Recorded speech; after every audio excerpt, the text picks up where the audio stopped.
Boa noite, meus amigos. Vamos dando continuidade ao nosso estudo semanal, estudo que realizamos todas as quintas-feiras pela Casa Espírita Allan Kardec, cidade de Bebedouro, estado de São Paulo. Hoje nós vamos estudar o capítulo 18. Muitos os chamados, poucos os escolhidos. Então, muito bem-vindos. Vamos observando aqui algumas pessoas chegando para que a gente possa iniciar. Boa noite, Érica Bergamasco, muito bem-vinda. Oi, Lourdes, Dona Fim Mendes.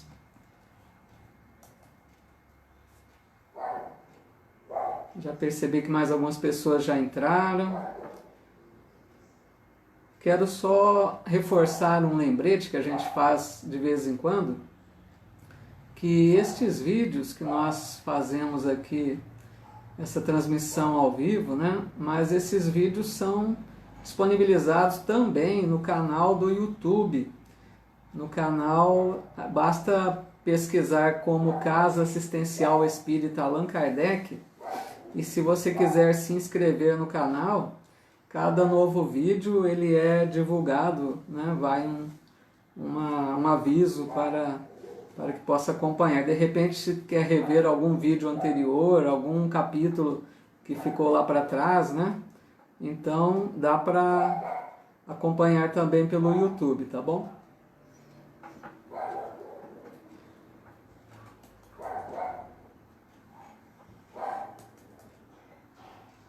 Um computadorzinho aqui meio devagar.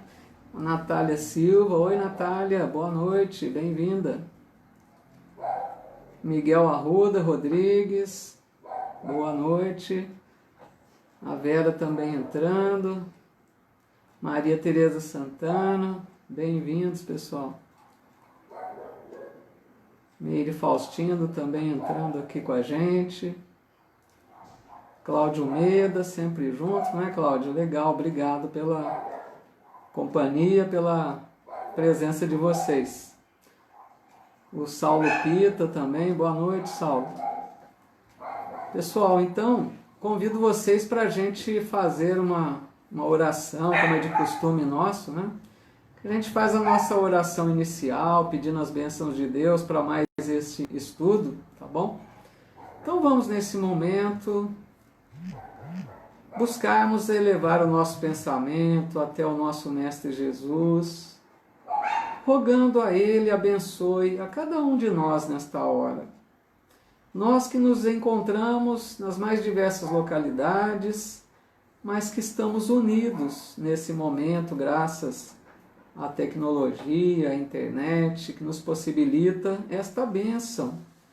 Porque imaginem se nós estivéssemos enfrentando essa pandemia sem este recurso, já ficaria muito mais difícil.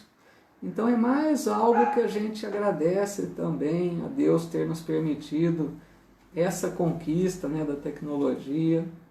Então vamos nesse momento rogar a Jesus que inspire a cada um de nós, porque é importante que nesse momento cada um de nós possa receber a orientação que será aqui divulgada da doutrina espírita a respeito deste capítulo do Evangelho.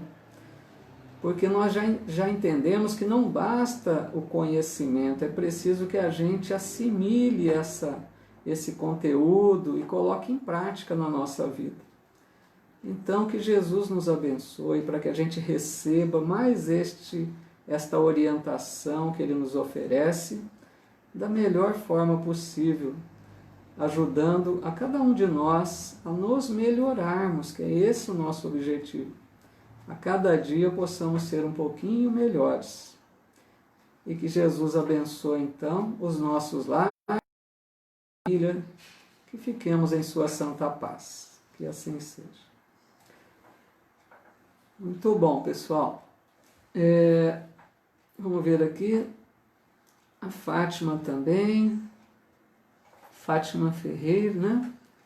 A Zene também entrou, Cláudia Laforga de Toledo. Oi, Cláudia, boa noite. Sérgio Gombe, o nosso amigo. Então vamos lá, pessoal. Nós vamos então ver o capítulo 18, tá? Muitos os chamados, poucos os escolhidos. Eu vou começar lendo uma parábola de Jesus que Allan Kardec já coloca logo no item 1. E é um pouco longa, pessoal, mas eu vou pedir um pouquinho da paciência de essa parábola, porque ela tem tudo a ver com o nosso comentário de hoje. Então diz assim: falando ainda por parábolas, disse-lhe Jesus: o reino dos céus semelha a um rei que, querendo festejar as bodas de seu filho, despachou seus servos a chamar para as bodas os que tinham sido convidados. Estes, porém, recusaram-se a ir. O rei despachou outros servos, com ordem de dizer de sua parte aos convidados: preparei o meu jantar, mandei matar os meus bois e todos os meus cevados, tudo está pronto, vinde às bodas. Eles, porém, sem se incomodarem com isso, lá se foram, um para a sua casa de campo, outro para o seu negócio. Os outros pegaram dos servos e os mataram, depois de lhes haverem feito muitos ultrajes. Sabendo disso, o rei se tomou de cólera e, mandando contra eles seus exércitos, exterminou os assassinos e lhes queimou a cidade. Então disse a seus servos: o festim das bodas está inteiramente preparado, mas os que para ele foram chamados não eram dignos. E depois, então, as encruzilhadas, e chamai para as bodas todos quantos encontrardes. Os servos então saíram pelas ruas e trouxeram todos que iam encontrando, bons e maus. A sala das bodas se encheu de pessoas que se puseram à mesa. Entrou em seguida o rei para ver os que estavam à mesa, e dando com um homem que não vestia a túnica nupcial, disse-lhe: meu amigo, como entrastes aqui sem a túnica nupcial? O homem guardou silêncio. Então disse o rei à sua gente: atai-lhe as mãos e os pés, e lançai-o nas trevas exteriores. Aí é que haverá prantos e ranger de dentes, porquanto muitos há chamados, mas poucos escolhidos. Que é então o título desse capítulo. Nós vamos ver aqui então uma parábola interessante, né? Porque Jesus, vamos relembrar, Jesus sempre, na sua maioria das vezes, ele narrava historinhas, as parábolas, né? Usando de metáforas para transmitir o ensino dele. Imaginem que Jesus queria falar da vida espiritual. Ele estava querendo ensinar aquele povo sobre o reino dos céus. Então imagine a dificuldade para se ensinar uma coisa que aquelas pessoas não tinham nem noção ainda, né? Então ele usava essas parábolas, essas historinhas para figurar a questão.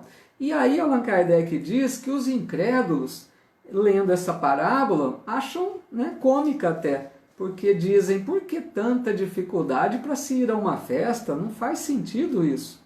Então é porque eles olham a parte literal dessa parábola, não percebem o ensino que está por trás dessa historinha, que é isso que nós vamos tentar ver agora.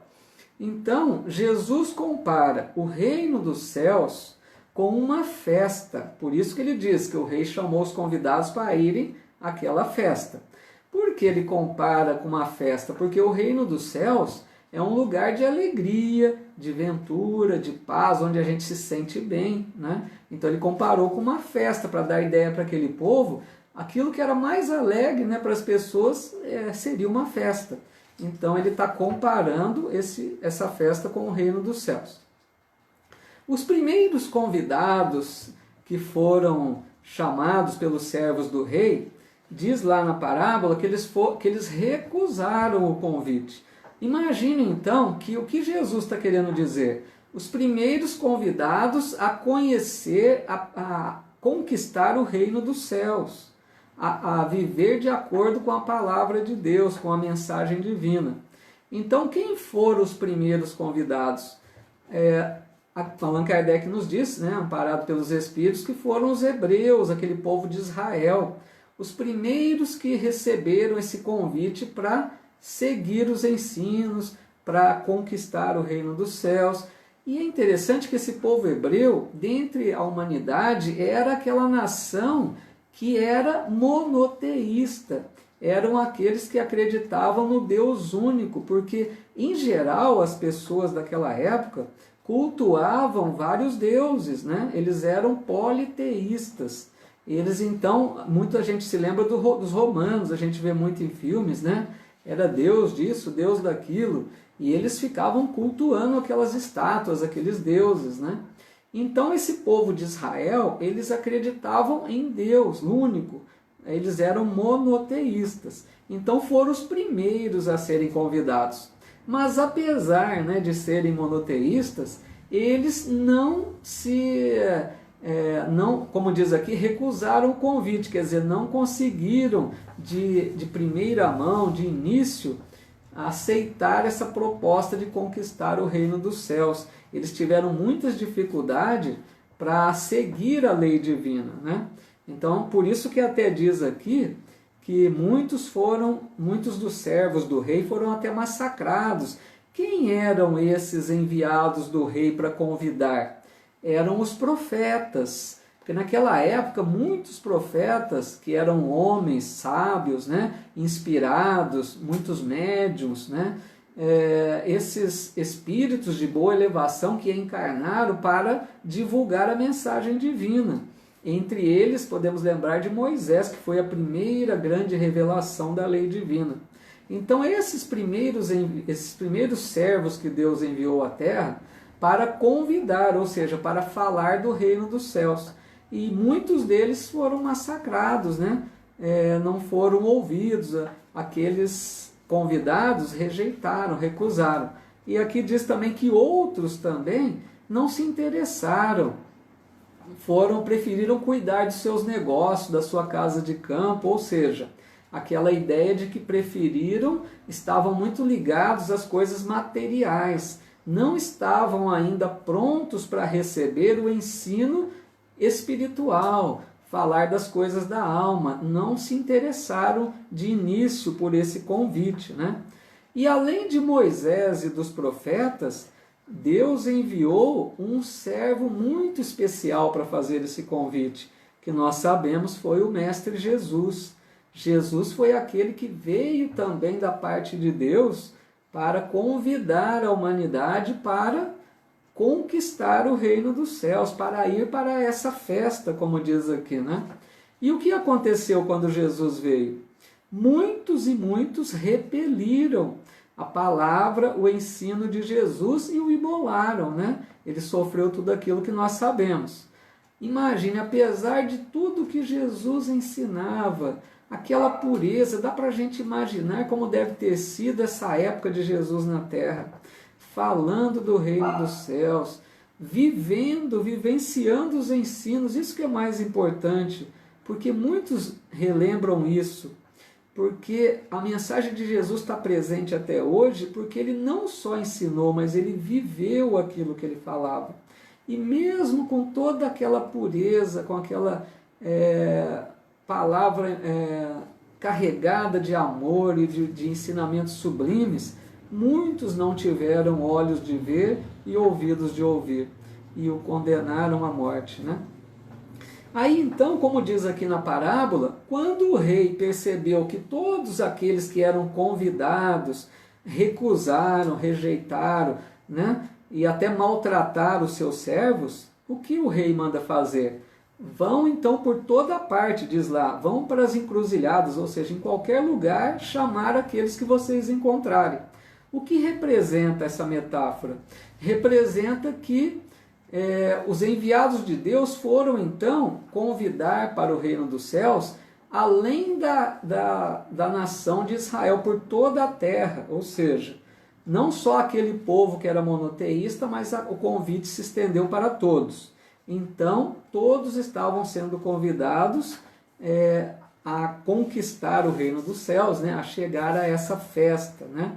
Só que aí Jesus, né, põe mais uma questão ali na parábola, que ele diz assim que em certo momento o rei, a hora que chega na mesa, ele vê que um homem não tinha a veste nupcial. Olha que simbolismo interessante. O que é essa veste nupcial? Jesus coloca então que tinha uma condição para entrar nessa festa. Ele está simulando essa condição com uma roupa. É lógico que isso é uma metáfora. Ele está querendo dizer que a condição para entrar na festa, ou seja, no reino dos céus, é o coração puro e a caridade verdadeira.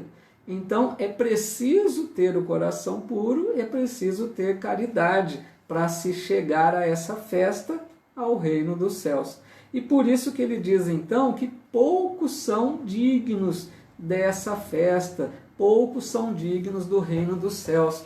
Por isso que são aqueles escolhidos. Então, para ficar bem claro, porque a uma primeira análise a gente pode confundir, pensar que o termo escolhidos está sendo que Deus dá preferência para alguns, privilegia algumas pessoas. Mas não, escolhidos são aqueles que mostram condições de serem, de merecerem o reino dos céus, essa conquista, né? Os escolhidos são aqueles que fizeram por merecer, tá bom? Agora então, pessoal, nós vamos no item número 3. No item 3, ele fala sobre a porta estreita. Então ele diz assim: entrai pela porta estreita, porque larga é a porta da perdição, e espaçoso o caminho que a ela conduz, e muitos são os que por ela entram. Quão pequena é a porta da vida, quão apertado o caminho que a ela conduz, e quão poucos a encontram. Olha, Jesus sempre usando, né, a simbologia, as metáforas, as parábolas para representar ideias, né? Olha que interessante isso. Então imagine, eu fico imaginando, se a gente estivesse num lugar com uma multidão e você precisa ou entrar ou sair de um lugar. Você vê uma porta bem larga, espaçosa e outra estreita. Qual é a tendência natural que você vai escolher para passar? Pela porta larga, né? Mais fácil.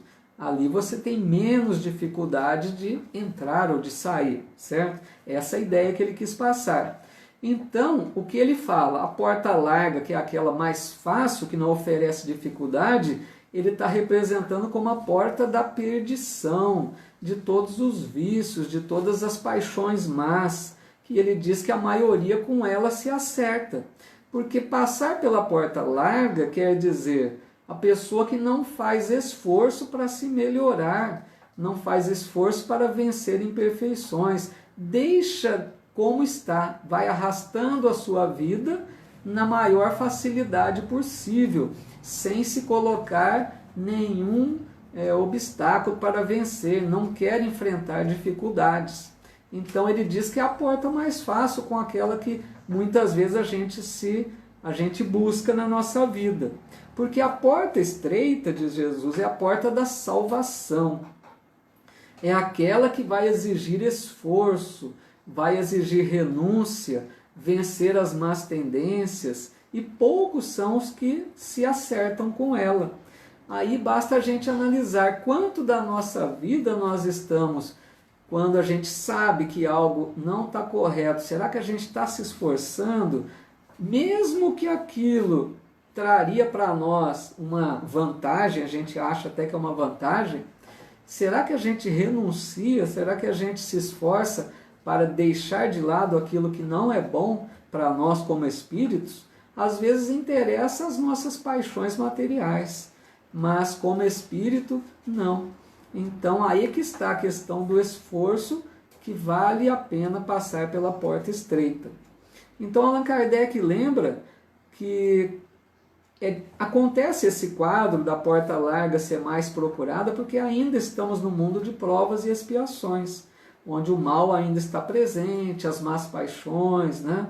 Então muitos ainda se deixam arrastar pelos vícios, pelas imperfeições, pouco esforço fazem para domar, né? Como diz Allan Kardec, o esforço que faz para domar as inclinações más. Mas diferente será quando a Terra estiver transformada num mundo melhor, né?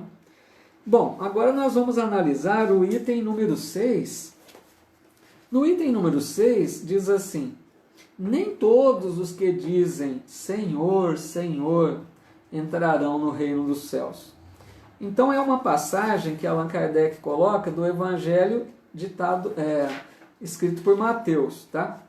Diz assim: nem todos os que me dizem Senhor, Senhor entrarão no reino dos céus.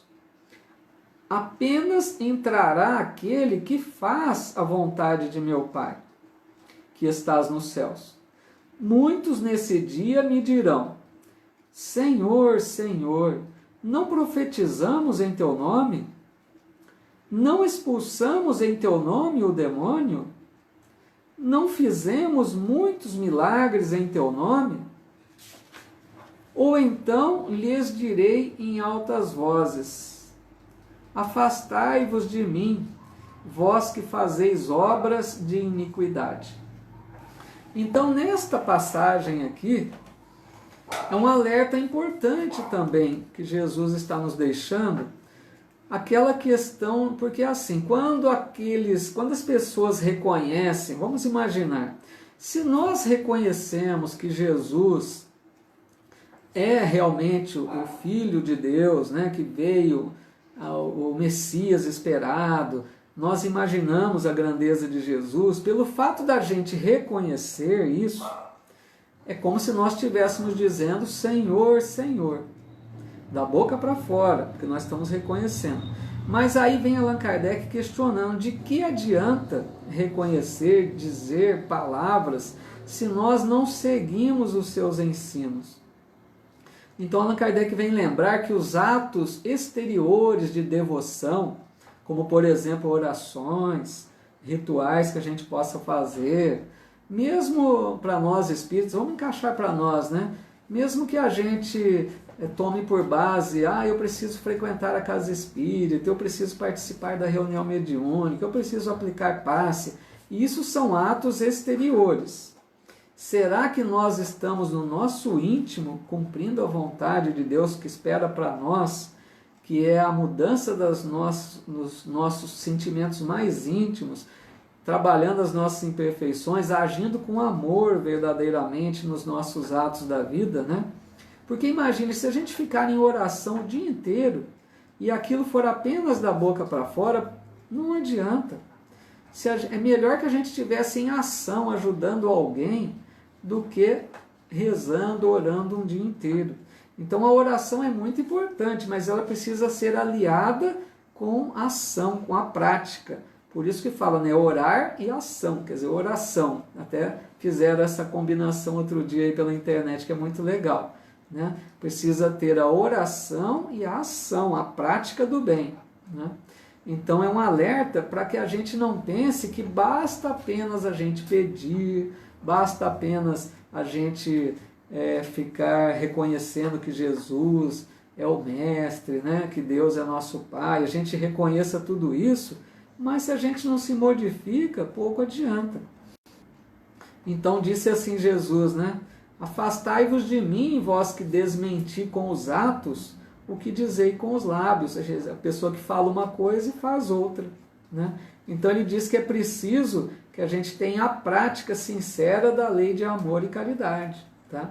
Então é um alerta para que a gente fique atento, que não basta, né, a questão das aparências exteriores, porque a gente foi sempre no transcurso das nossas reencarnações, a gente caminhou por esse lado do comodismo, das aparências, né, como eram os fariseus, de achar que basta algumas simulações, que, né, a gente foi caminhando para esse lado no percurso das reencarnações em geral. mas o Espiritismo está abrindo nossos olhos, a nossa mente, de que é preciso aquela intenção verdadeira dos sentimentos. O que Deus julga é a intenção mais pura. O que realmente tem no nosso coração. Por qual intenção que a gente está fazendo esta ou aquela coisa.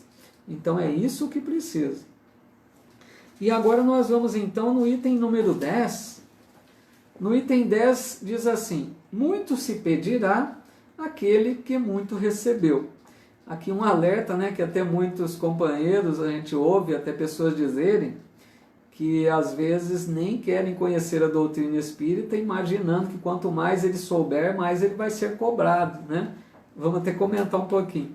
Então aqui diz assim: o servo que souber a vontade do seu amo e que, entretanto, não estiver pronto e não fizer o que dele queira o amo, será rudemente castigado. Mas aquele que não tenha sabido da sua vontade e fizer coisas dignas de castigo, menos punido será. Porque muito se pedirá àquele a quem muito se houver dado, e maiores contas serão tomadas àquele a quem mais coisas se acha confiado. Está em Lucas 12, 47 e 48. Então aqui, né, muito se pedirá a quem muito se houver dado. Essa questão, como comentei, então, que muitas pessoas alegam que é melhor não conhecer para não ser cobrado, é um pensamento ingênuo, infantil, até porque nós sabemos da lei de progresso que o Espiritismo nos revela. Uma das leis morais é a lei de progresso.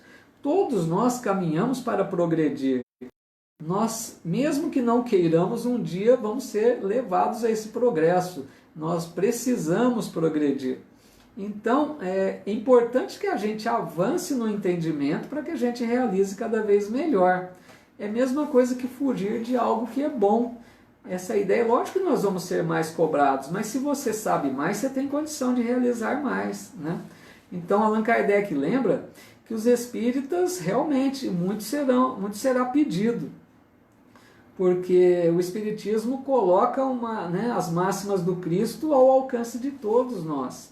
Uma clareza nos ensinamentos que não dá para ficar dúvidas do que se espera de nós no nosso procedimento de vida.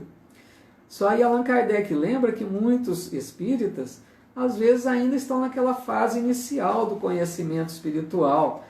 Aqueles que admiram mais os fenômenos, como já comentamos em outra oportunidade, né? São mais curiosos, querem mais ver o espetáculo, né? A parte mediúnica. E não trabalha muito o seu melhoramento moral. Esses ainda não despertaram ainda para a maior pureza da mensagem espírita, né? E Allan Kardec vem lembrar que se muito será cobrado a quem muito recebeu, por outro lado, muito também será dado aos que souberem aproveitar. Então é aquela coisa, se a gente fizer bom proveito do que recebemos, do que aprendemos com a doutrina espírita, como a gente percebe, porque é muito comum nós percebermos as pessoas dizerem: nossa, quando eu conheci a mensagem espírita, eu me tornei alguém muito melhor, eu modifiquei muitos hábitos ruins que eu tinha. Então a gente percebe que a mensagem espírita realmente toca o nosso coração, nos leva a reflexões de nosso comportamento. Essa é o que se espera realmente, que a gente faça uma análise, comece cada coisa que a gente aprende, a gente vai rever nosso procedimento para modificar para melhor, né? Por isso dizia Jesus: conhecereis a verdade, e a verdade vos libertará.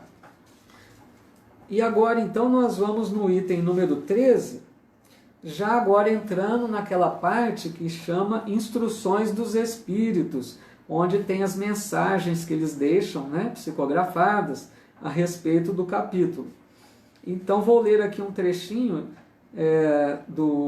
não é da mensagem, é um trecho ainda do Evangelho, que aí vem o Espírito para comunicar, para explicar essa passagem. Então diz assim: dar-se-á aquele que tem. Aproximando-se dele, seus discípulos lhe disseram: por que lhes fala por parábolas? Respondendo, disse-lhes ele: é porque a vós outros vos foi dado conhecer os mistérios do reino dos céus, ao passo que a eles isso não foi dado. Porque aquele que já tem, mais se lhe dará, e ele ficará na abundância. Aquele, entretanto, que não tem, mesmo o que tem, se lhe tirará.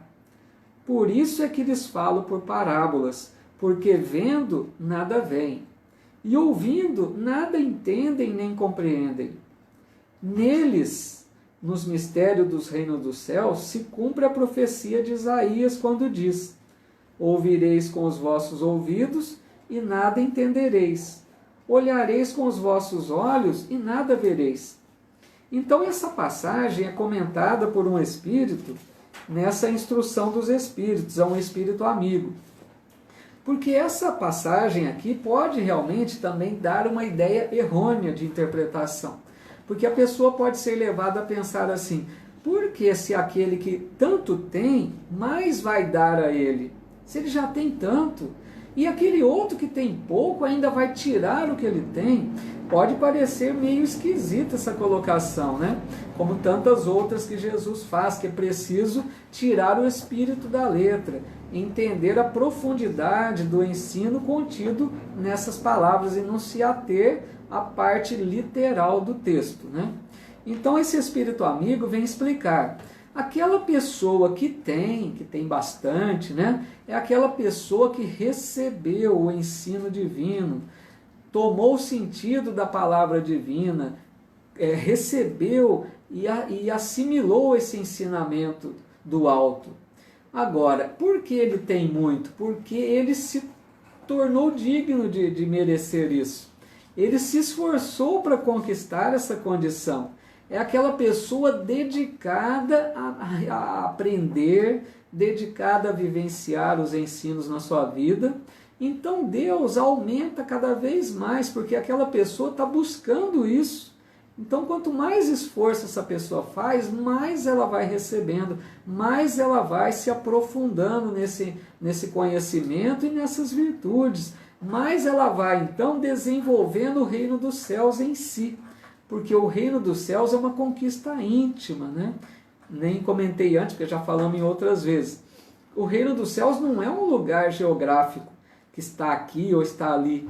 Jesus dizia, ele não vem com ocorrências, aparências exteriores, mas ele é uma conquista íntima. Então essa pessoa está desenvolvendo o reino dos céus em si.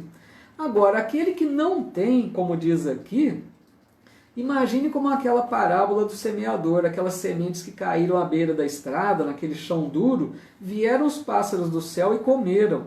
Ou seja, aquela tentativa de semear algo nessa pessoa, ele não deu importância, ele não se interessou, e aquele pouco que tinha, vem os espíritos que ainda querem nos prejudicar e retiram aquilo que poderia um dia germinar ali. Mas como a pessoa não teve interesse, até o pouco que tinha foi tirado.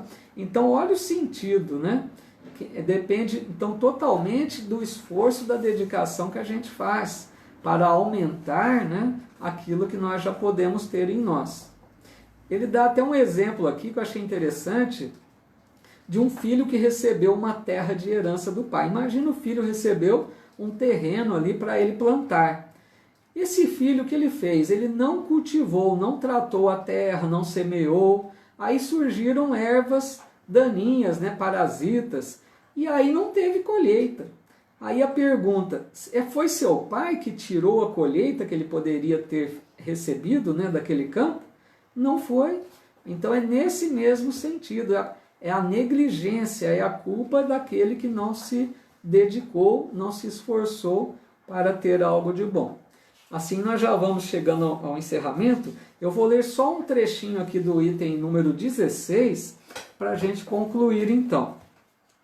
No item 16, fala assim, o título, né? Pelas suas obras é que reconhece o cristão.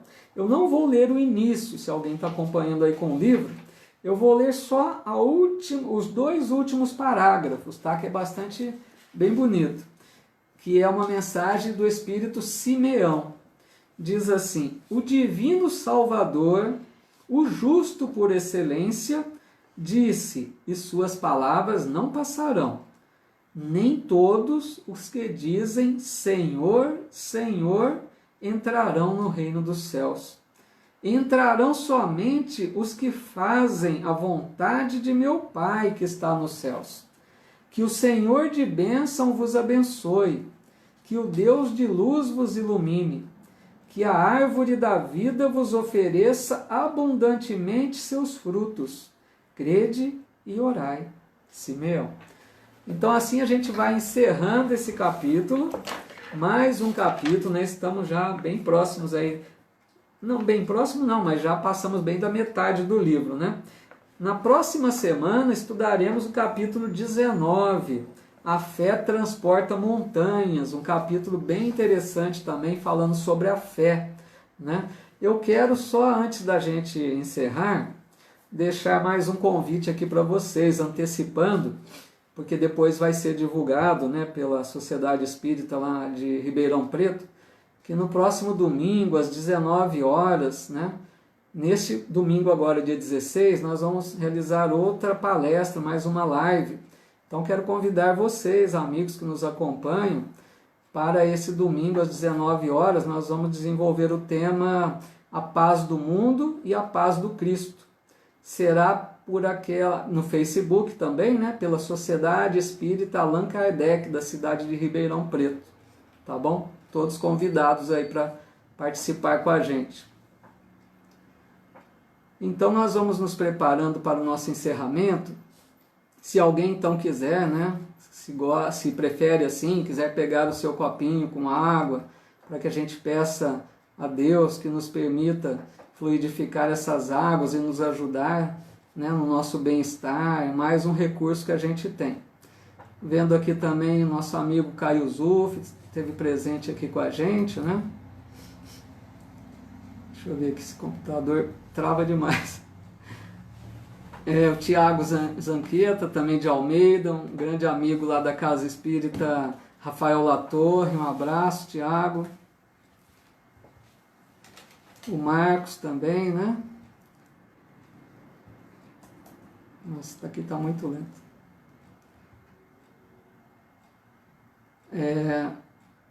Antônio Carone também, um abraço, amigo Antônio Luiz Carone. Elaine Munhoz Barbieri também, uma pessoa bem dedicada ao estudo, né?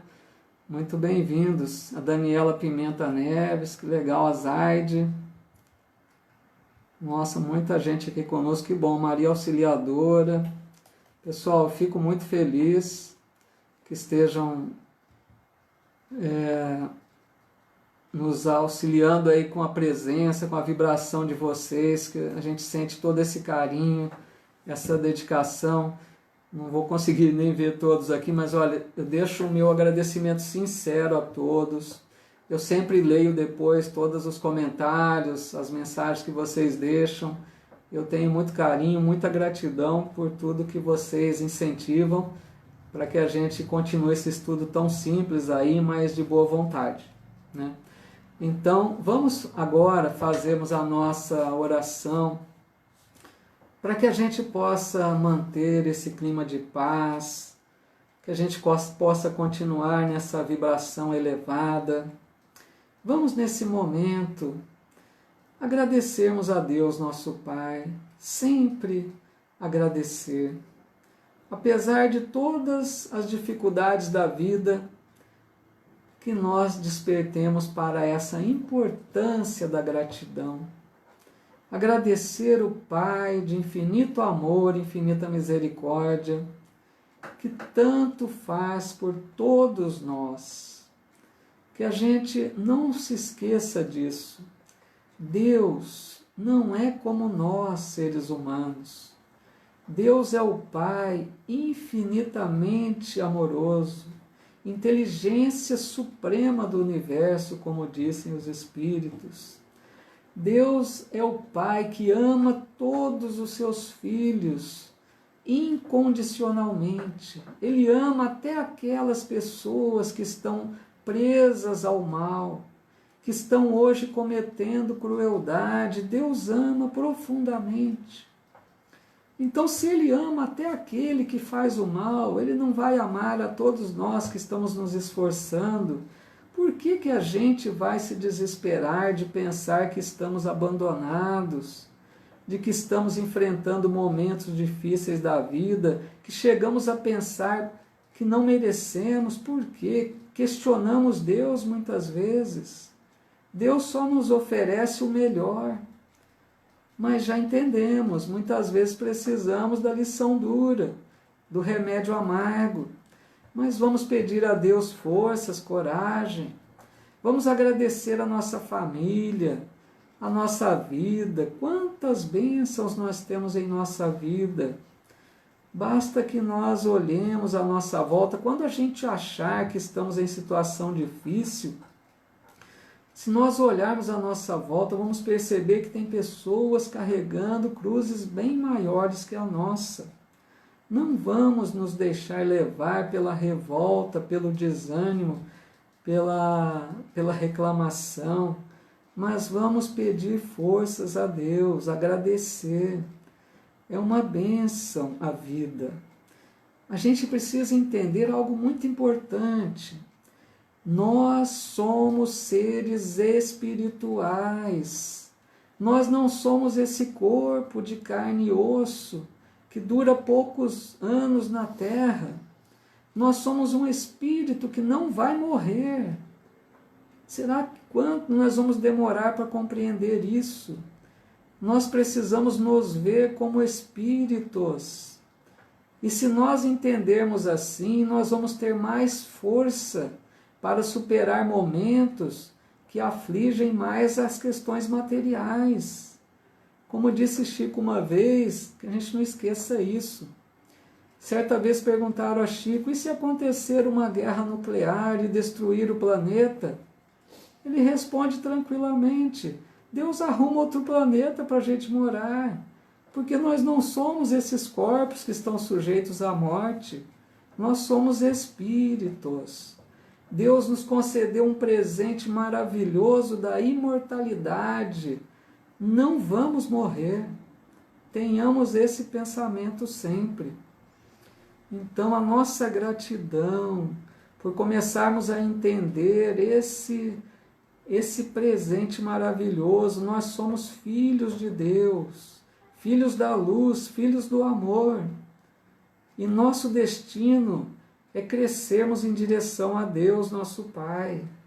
Não vamos nos prender a coisas tão pequenas de um planeta Terra. O nosso futuro é muito promissor. Por que desesperar? Por que temer? Que Deus nos abençoe, que Deus tranquilize a nossa mente, apacente o nosso coração, aumente a nossa fé, que é tão pequena, e nos ajude a vivermos na sua santa paz. Obrigado, Jesus, nosso Mestre, pela tua presença constante em nossa vida. Obrigado, Senhor, pela tua paciência imensa em esperar a nossa transformação. Obrigado, Senhor, pelo teu amor que nos envolve sempre. Nos ajuda, Mestre, a entendermos de uma vez os teus ensinos tão luminosos e vivermos como espíritos imortais que somos. Obrigado, Jesus, por mais este encontro.